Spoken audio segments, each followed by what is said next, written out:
अस्सलामुअलैकुम वरहमतुल्लाहि वबरकातुहू। How are you students. उम्मीद है आप सब खैरियत से होंगे और आप लोगों ने अपना लास्ट लेक्चर देख और समझ लिया होगा। देख लिया ना सबने? गुड। किसके बारे में था? Digestive system. Excellent. What is the responsibility of digestive system? It is responsible for digestion. Good. And what is digestion? The process in which insoluble food is broken down into simple and soluble substances by the action of enzymes is called digestion. Good. अब इसको properly याद रखना है जैसे journal में लिखा है, ठीक है। Name the organs that are involve in digestive system. Sequence में बताइएगा। Mouth. Good. Oesophagus, stomach, small intestine, large intestine, rectum, anus, liver and pancreas. Very good. Today we are going to start our next topic, that is excretory system. कौन सा system पढ़ेंगे आज हम? excretory system. excretory system किस बात के लिए responsible होता है? excretion के लिए। एक्सक्रीशन क्या होता है? किसी भी चीज़ को एलिमिनेट करना, बाहर निकालना, एक्सक्रीट आउट करना, ठीक है। आप लोगों ने देखा होगा कि आपकी क्लास में डस्टबिन मौजूद हैं, घर में भी डस्टबिन मौजूद होती हैं। तो क्यों होती हैं डस्टबिन मौजूद? ताकि जो भी आपके पास यूज़लेस चीज़ें हैं या जो भी चीज़ें ऐसी हैं जो आपको नुकसान पहुंचा सकती हैं, आपके लिए हार्मफुल हैं, आप उसको किस में डालते जाएं? डस्टबिन में। और जब डस्टबिन में डाल देते हैं तो क्या होता है? स्वीपर आता है और आपकी वो डस्टबिन खाली कर देता है। इस तरह आपका घर और आपकी क्लास साफ़ सुथरी रहती है और आप जर्म से दूर रहकर हेल्दी रहते हैं, ठीक है। इसी तरह हमारी बॉडी में बहुत सारे फंक्शंस हो रहे होते हैं। उन फंक्शंस के रिजल्ट में हमारी बॉडी में वेस्ट प्रोडक्ट भी प्रोड्यूस होते हैं, यानी ऐसी चीज़ें भी प्रोड्यूस हो जाती हैं जो हमारी बॉडी के लिए ज़रूरी नहीं होती हैं और हमारी बॉडी को नुकसान पहुँचा सकती हैं। तो उनको बॉडी से वक्तन फ़वक्तन बाहर निकालना होता है, एक्सक्रीट करना होता है, जिसके लिए अल्लाह ताला ने हमें एक सिस्टम दिया है, उसका नाम है एक्सक्रीटरी सिस्टम। इतना है सबको समझ में? यहाँ देख लेते हैं क्या डेफिनेशन है एक्सक्रीशन की। The process of removing harmful and poisonous waste substances produced by the body is called excretion. यानी ऐसा प्रोसेस जिसमें हम रिमूव कर रहे होते हैं, निकाल रहे होते हैं हार्मफुल, नुकसान देने वाली एंड पॉइजनस, जहरीली वेस्ट सब्सटेंस, फालतू चीज़ों को जो हमारी बॉडी में प्रोड्यूस हो जाती हैं, उसे कहते हैं एक्सक्रीशन। तो एक्सक्रीशन के लिए कौन रिस्पॉन्सिबल होता है? Excretory system. अब वो कौन सी वेस्ट प्रोडक्ट्स हैं जो हमारी बॉडी में प्रोड्यूस हो जाती हैं डिफरेंट एक्टिविटीज़ के दौरान, उसको देख लेते हैं क्या है। Waste products of human body, तकरीबन 4 टाइप्स की वेस्ट हैं जो हमारी बॉडी में प्रोड्यूस होती हैं डिफरेंट फंक्शंस करते हुए। यूरिन, लिक्विड फॉर्म में हमारे पास जो वेस्ट प्रोडक्ट मौजूद होता है उसे कहते हैं स्वेट, पसीना, कार्बन डाइऑक्साइड। आपको पता ही है जब हम सांस लेते हैं ऑक्सीजन अंदर लेकर जाते हैं और एयर के साथ जो कार्बन डाइऑक्साइड आ जाती है या फिर डिफरेंट फंक्शंस परफॉर्म करते हुए हमारी बॉडी में जो कार्बन डाइऑक्साइड प्रोड्यूस होती है उसको हम एक्सक्रीट आउट कर देते हैं जब सांस बाहर निकालते हैं, ठीक है। फीसिस सॉलिड आपके पास वेस्ट प्रोडक्ट होता है जो आपकी बॉडी में प्रोड्यूस होता है डाइजेस्टिव सिस्टम के दौरान, ठीक है। अब यूरिन के लिए हमारे पास जो ऑर्गन मौजूद है, डिफरेंट ऑर्गन्स हमारे पास एक्सक्रीशन के लिए मौजूद होते हैं बॉडी में, ठीक है। तो यूरिन के लिए हमारे पास जो ऑर्गन मौजूद है उसे कहते हैं किडनी, यानी लिक्विड वेस्ट प्रोडक्ट किडनी के थ्रू हमारी बॉडी से एक्सक्रीट आउट होता है। स्वेट, पसीना आ जाता है जो हमें, वो हमारे स्किन पे छोटे छोटे से होल्स मौजूद होते हैं, सुराख मौजूद होते हैं जिन्हें हम कहते हैं पोर्स। उन पोर्स की मदद से जो एक्स्ट्रा वाटर एंड सॉल्ट होता है वो हमारी स्किन से एक्सक्रीट आउट हो जाता है, ठीक है।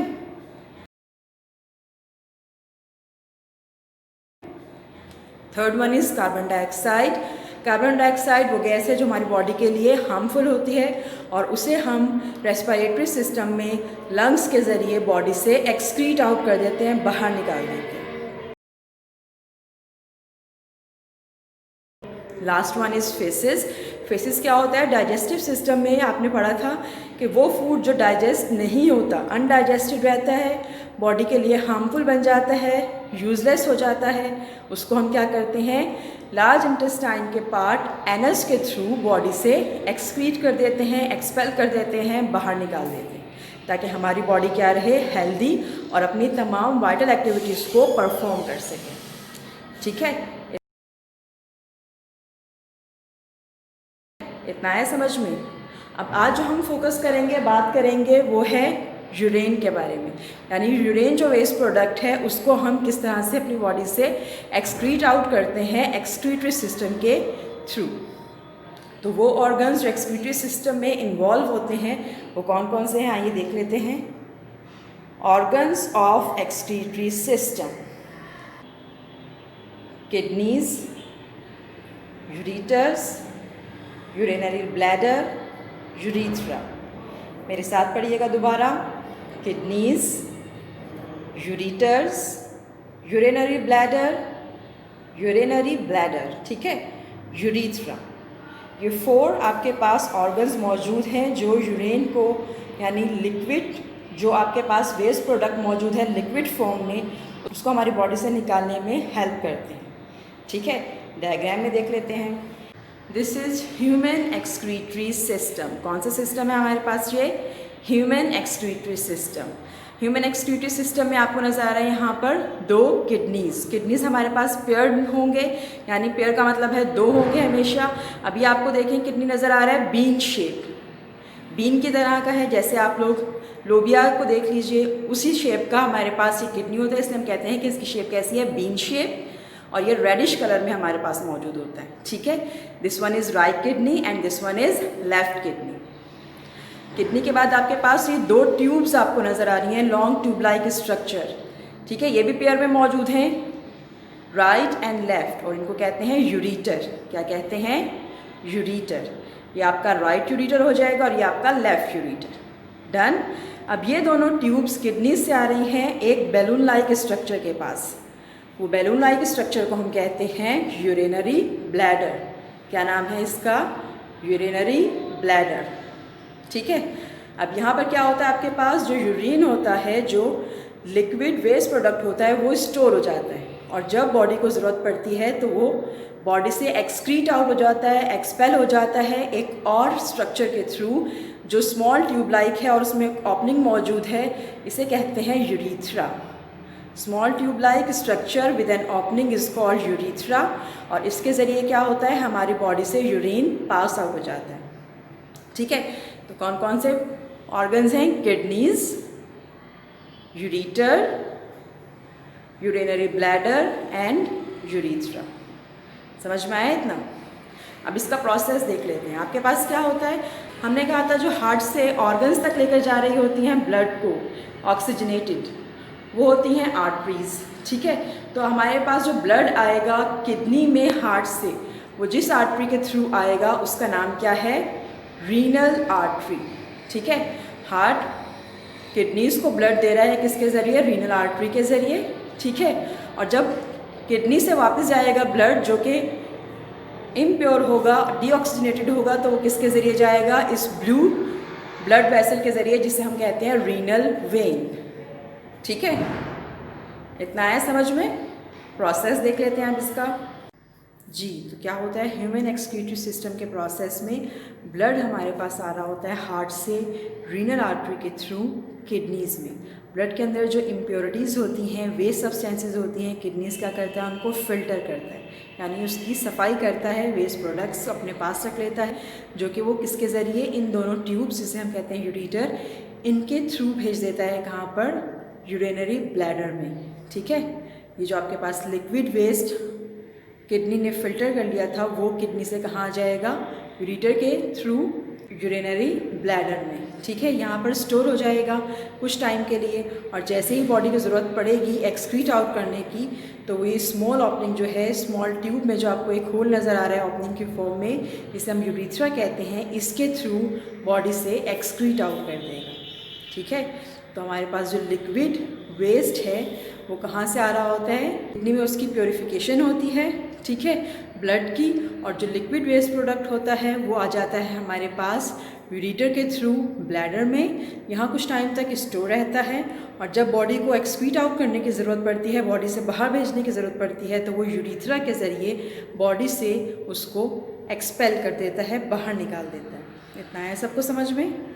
Any confusion? आइए देखते हैं homework. Now your homework is do question number 4 from exercise of unit 2 on journal. Question number 4 करना है एक्सरसाइज का आपको जर्नल पर, and read page number 13 excretory system. Book पर पेज नंबर 13 निकालिएगा, एक्सक्रीटरी सिस्टम की हेडिंग के नीचे जो भी कंटेंट मौजूद है उसको पढ़िएगा। लेक्चर में आपको मैं सब समझा चुकी हूँ, 2 से 3 दफ़ा पढ़ लें ताकि कोई कन्फ्यूजन ना रहे। देख लेते हैं क्वेश्चन नंबर 4 कैसे करना है। बुक पर मौजूद है आपके पास पेज नंबर 19 में आप देखिए आपका होमवर्क मिला है question number 4, draw the excretory system and label it. आपको क्या करना है, एक्सक्रीटरी सिस्टम को बनाना है, ड्रॉ करना है, खुद हेल्प नहीं लेनी है, और फिर उसको लेबल करना है। बहुत ही आसान सिस्टम है ड्रॉ करने के लिए, ये आपके पास मौजूद है पेज नंबर 15 पर। ये देखिए पेज नंबर 15, जो सबसे ऊपर सिस्टम बना हुआ है आपके पास एक्सक्रीटरी सिस्टम। बाहर वाली बॉडी ड्रॉ करने की ज़रूरत नहीं है, अंदर वाला सिस्टम आपको ड्रॉ करना है जिसमें किडनीज़ हैं, यूरेटर है, ब्लैडर है और यूरेथ्रा है। बाहर वाली बॉडी को ड्रॉ मत कीजिएगा, अंदर वाले सिस्टम को ड्रॉ करना है और उसको अच्छे तरीके से लेबल करना है। यहाँ आप देख रहे हैं स्मॉल लेटर से किया है लेबल, लेकिन आपको जब लेबलिंग करनी है तो कैपिटल लेटर यूज़ करना है फर्स्ट। ठीक है, जर्नल में भी आपको दिखा देती हूँ कि ये किस तरह से प्रेजेंट होगा। इसके साथ साथ आपको एक्सक्रीटरी सिस्टम की हेडिंग के नीचे जो कंटेंट लिखा है इसको पढ़ना है। लेक्चर में मैं सब समझा चुकी हूँ, 1 से 2 दफ़ा पढ़िएगा इसको ताकि आपको समझ में आ जाए। ठीक है, देखिए ऐसे आप लाइन वाले पेज पर लिखेंगे question number 4, draw the excretory system and label it. ये देखिए इस तरह से आपको ड्रॉ करना है इंटरलीफ पेज पर, लेबलिंग करनी है। ट्राई किया करें कि एक ही साइड पे लेबलिंग करें, फर्स्ट लेटर कैपिटल रखना है आपको, नीचे सिस्टम का नाम लिखना है।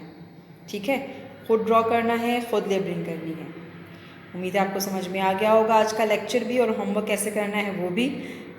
मिलते हैं नेक्स्ट लेक्चर में, तब तक के लिए अल्लाह हाफिज़।